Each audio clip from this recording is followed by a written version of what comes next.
Hello everyone! For today's video, pumunta tayo sa market at bumili tayo ng 1 kilo pork adobo cut. Ito, hinuhugasan lang natin na maigi at magluluto tayo ng masarap na pork adobo na paborito natin with a twist. Imamarinate muna natin ito sa soy sauce, oyster sauce, lagay din tayo ng rock salt at saka ground pepper. Samasahin lang natin ito para ma-fully mix ang lahat ng mga ingredients. Ito ay marinate natin for about 30 to 45 minutes. And while waiting, maghihiwa muna tayo ng mga spices na ating gagamitin. Gagamit tayo dito ng ginger, onion at saka garlic. After 45 minutes, ready na para lutuin ang ating pork adobo cut. Papan-fry lang natin ito until slightly brown. Masarap kasi pag ganitong proseso ang gagawin natin mga mommies. Mas mabango at mas may texture ang pork natin.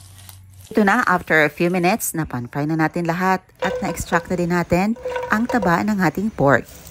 Gagamitin natin ang oil dito sa pagisa ng ating mga spices, ang ating garlic, onion, at saka ginger. Isama na din natin sa pagisa ang ating bay leaves. At para mag-increase ng flavor ng mga spices natin, mag-add tayo dito ng ground pepper. Isahin hanggang sa bumango at maging aromatic ang flavor nito. Pagkatapos, isunod na natin ang ating napan-fry na pork adobo cut. At ito ang twist na ating gagawin mga mommies. Mag-add tayo dito ng 2 teaspoon of Nestea lemon iced tea.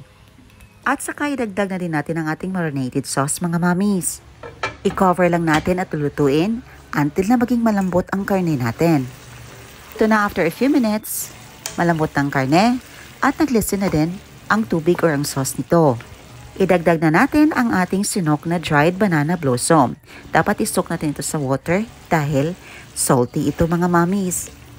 Dagdag lasa at sarap ito sa ating pork adobo.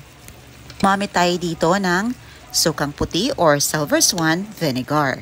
Sa nakikita nyo, hindi tayo gumamit ng brown sugar kasi Nestea lemon iced tea ang ating nilagay at matamis na yon. Ang nagsilbing tamis ng ating pork adobo at masalong sumarap kasi may balanse ito ng tamis at asim.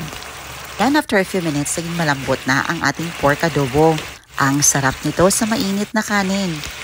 Dagdagan pa natin ito ng green chilies para may kick of spiciness naman. This is optional. Kung gusto nyo lang ito mga mommies, pwede nyong hindi lagyan. Ito na, ready to serve ng ating masarap na pork adobo sa iced tea.